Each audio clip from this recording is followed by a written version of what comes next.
मैं हूं नवीस सती और बात करेंगे जनाब 27वीं आईनी तरमीम के बाद जो एक आफ्टर शॉक्स आने शुरू हो गए हैं। अभी अभी आपने देखा होगा कि इस्तीफ़ों के ढेर लग गए हैं। यानी सुप्रीम कोर्ट के सीनियर तरीन जज के अलावा बाकी जजेस जो हैं वो इस्तीफ़े दे रहे हैं। इस्लामाबाद हाई कोर्ट के आपने देखा होगा 5-6 जजेस जो सुप्रीम कोर्ट में इंसाफ लेने के लिए जाते रहे, अब सुनाई बता दे रहा है कि जनाब वो भी इस्तीफ़े दे देंगे। और फिर 27वीं तरमीम में ऐसा हुआ क्या है, और अभी जो 27वीं तरमीम में भी आते हैं कि हुआ है बेसिकली क्या। लेकिन रिसेंटली अभी जो चीज़ें आई हैं सामने, एक तो ये है कि अभी इमरजेंसी में नाजुक सूरत हाल इस लेवल पे पहुंच चुकी है कि रातों रात आईनी अदालत के जो सरबराह है जस्टिस अमीनुद्दीन को आज ही हलफ उठाने का कहा जा रहा है कि उसके लिए तैयारियां चल रही हैं, जिसके बायस आपने देखा कि अभी जो है वो जस्टिस अतर मिनुल्लाह जो है उन्होंने भी अपने ओहदे से इस्तीफ़ा दे दिया। इसके साथ मंसूर अली शाह ने भी इस्तीफ़ा दे दिया। और मंसूर अली शाह जो है वो क्योंकि सीनियर तरीन सुप्रीम कोर्ट के जज थे, 7 सफ़ात पर मुश्तमल उन्होंने इस्तीफ़ा दिया और सदर पाकिस्तान को उन्होंने भेज दिया। इसी तरह अतर मिनुल्लाह ने भी इस्तीफ़ा दे दिया। और 27वीं तरमीम की बात तो आपको पता ही होगी। ज़रा मुल्क नाजुक सूरत हाल थी, पहले 26 तरमीम है, उससे पहले इलेक्शन का डिले होना, फिर मामला तो नज़र आ रहे थे। अब 27वीं तरमीम हुई है और फैसल वावडा आपको पता है किस पार्टी के तर्जमान है, वो कहते हैं 28वीं के लिए भी तैयारी करें, जो चीज़ें छोटी मोटी बच जाएंगी वो उसमें भी आएंगी।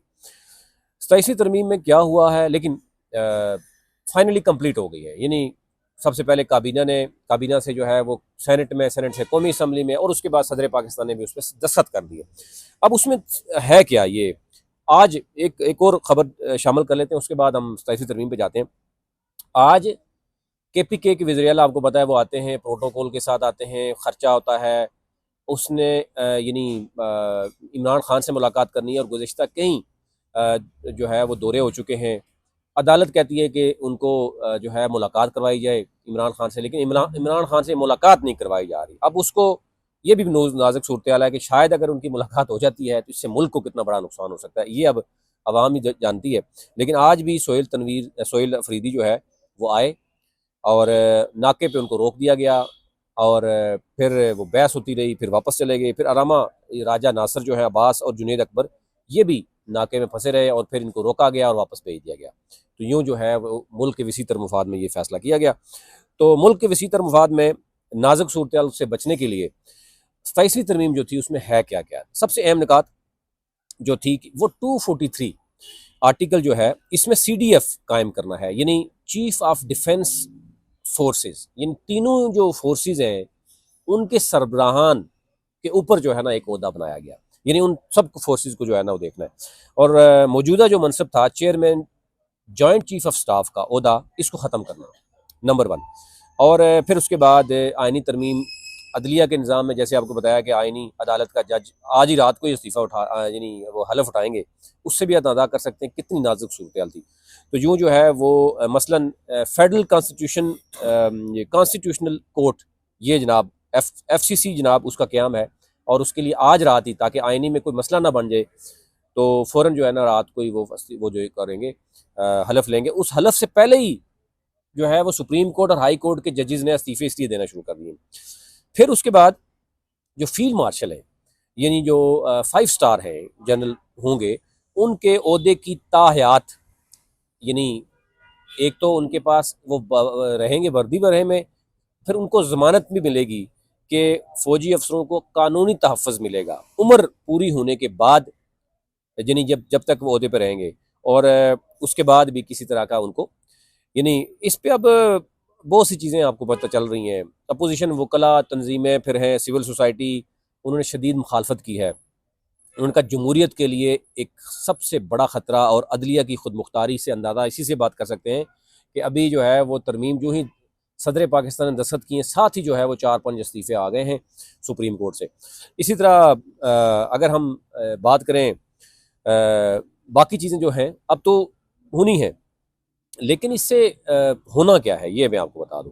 यानी बाकी जो छिके हैं वो मैं आपके सामने, एक तो ये है कि आयन के आर्टिकल 243 में जो फौज की तीनों बुनियादी रहनमा है, यानी तीनों बुनियादी जो वो है फोर्सेस हैं, आर्मी, नेवी और एयरफोर्स के सिलसिले में, यानी चीफ ऑफ डिफेंस जो फोर्सेस हैं का नया अहदा कायम किया जाए, ये इसमें किया गया है। और फिर मौजूदा जो चेयरमैन है उनकी जगह जो है वो ख़त्म हो गई, यानी ज़ाहिर एक नया अहदा होगा।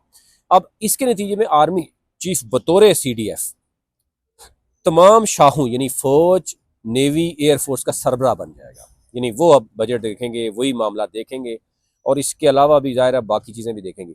5 स्टार यानी जो फील्ड मार्शल हैं और इनके साथ इस तरह के ओहदे रखने वाले, उनको ज़िंदगी भर की रैंकिंग, मरात और कानून तहफ़्फ़ुज़ जो है ना वो भी शामिल है इसमें।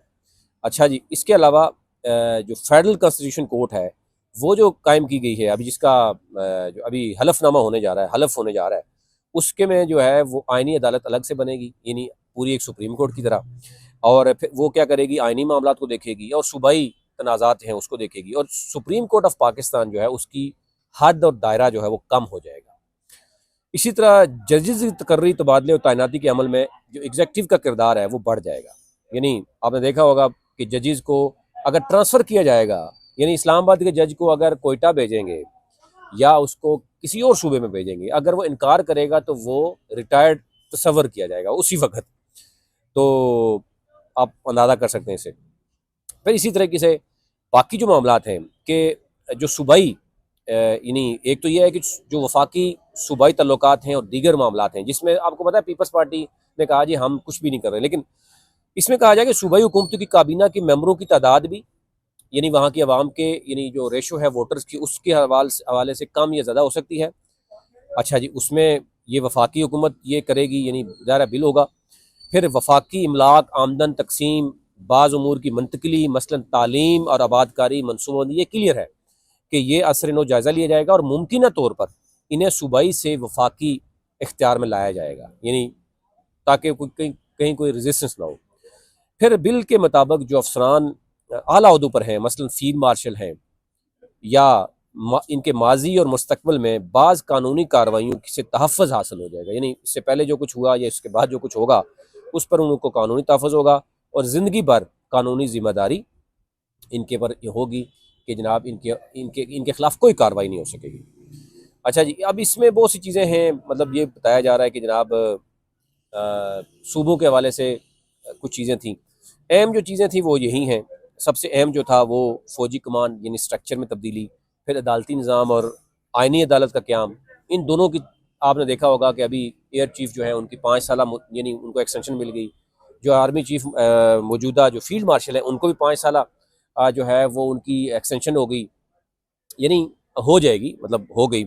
असल जिस मकसद के लिए बनाया गया था उसका ज़ाहिर है एक मकसद तो यही है। वफाकी सूबाई ताल्लुकात और मालियाती उमूर पे जनाब वो एक प्लान दिया जाएगा। जैसे 27वीं तरमीम जहाँ तैयार हुई है, ज़ाहिर है वहाँ पे सारी चीज़ें होती हैं, क्योंकि ज़ाहिर है सारी स्टडी उधर ही होती है, थिंक टैंक उधर बैठते हैं। ये हमारे यहाँ जो बेचारे MNA MPs होते हैं इनको तो अपना नहीं पता होता, इनको बिल का नहीं पता था। वहाँ पे जब जर्नलिस्ट पूछते थे तो कहते थे कि अभी आएगा तो देखेंगे। फिर बहुत से ऐसे लोग हैं जो आप समझती हैं कि उनको किस हद तक क्या पता है, ये तो आप जानते ही हैं। एनी हाउ, अब मामला आ गया है जनाब, आगे बात निकल गई है, सूरत नाजुक से मजीद नाजुक तरीन हो गई। हम थोड़ी देर पहले बात करें नाजुक सूरत से निपटने के लिए किया, तो जब 27वीं तरमीम हो गई तो जजेज़ ने, सुप्रीम कोर्ट के जजेज़ और हाई कोर्ट के जजेज़ इस्तीफ़े दे रहे हैं और पता नहीं कहाँ कहाँ से इस्तीफ़े आएंगे या ले लिए जाएंगे, तो फिर नाजुक सूरत हो गई है, इसके मुल्क चलेगा, ये आपने फैसला खुद करना है। ये ओवरऑल सूरत थी, आप तक रखनी थी। मजीद जो इसमें अपडेट होगी आप तक रखेंगे।